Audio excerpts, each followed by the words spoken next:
Money is just a social construct. It is a narrative that we believe in. This also makes people feel quite uncomfortable. But the fact of the matter is, no money has intrinsic worth anymore. We don't have a gold reserve backed international monetary system. We have a credit backed system, which means that every piece of money is only valuable because we all agree it is. Because we've all decided it's got value, it has value.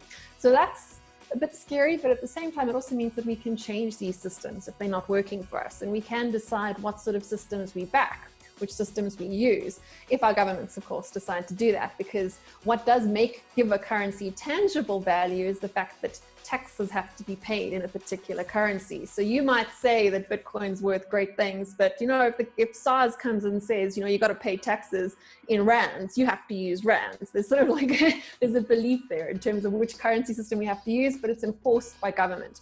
That's how government fits into the sort of monetary systems we have. It gets more exciting when you've kind of got your private currencies that are starting to have massive real value that people are believing in. When people start believing in these things, they have value. And that's how Bitcoin has become, bigger than many, many nations worth of economies, because enough people believe in these systems, we can start working with them. There's also more sort of exciting new ways of thinking about currencies in terms of like local currencies are quite an interesting trend, where local currencies are not backed by government, but they are currency that's traded within a community. So that community is given it value. So it'd be sort of like microcurrencies. You can almost think of them as a rewards point system, like your e-bucks or like your discovery points or whatever, but they have a value because enough people believe in them. So money requires a network effect to work. So coming back to the African story, we need to start believing in each other. And I'm going to come back to this word of belief, because all financial systems run on belief. When the belief runs out, they stop working. We can like this, we can not like this. That's the way it is. But we don't have belief in Africa as Africans.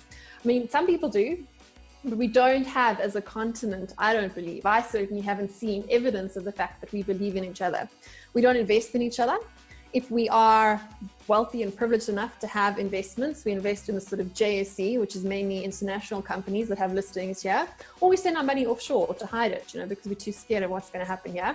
So that shows that we don't necessarily have as much belief in ourselves as we should have. And conversely, we don't believe enough in each other to invest in each other's businesses. If you want to be a sort of unicorn company in Africa, even M-Pesa and all the rest of it, you've got these great ideas as Africans, as companies, they're not getting funded for the most part, when you're talking about the big checks, by Africans. They're getting funded by these sort of offshore investment companies. So the M-Pesa success story, it was a success story for users, but it wasn't a success story for African wealth building on the continent. The VC funders who got rich from that project are not Africans.